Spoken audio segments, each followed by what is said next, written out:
alisema kitu ya maana sana ya kazi mtaani. Pesa imetengwa, imewekwa ofisi ya bibi ya Musalia, ya Dota ya Ruto, ya bibi ya Gachagua.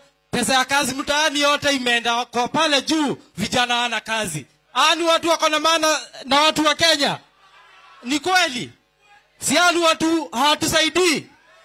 Sisi kama Nyeri, kwenye Gachagua ametoka, tuko nyuma ya baba. Na mimi nimetoka ile kule Majengo Nyeri. Mimi hawezi nitisha, si unajua anatishanga watu. Baba, tunataka Mangweiria Kioni next meeting town hall kama hii ikuje Nyeri, sisi tuko ready kusimama na baba. Wa baba. Baba. Jeshi ya baba. Baba. Adwaito ni ndenda gucoka mwena uyu. Ni mukunjetekeria. Ni murenda guthikereria atongoria anyu.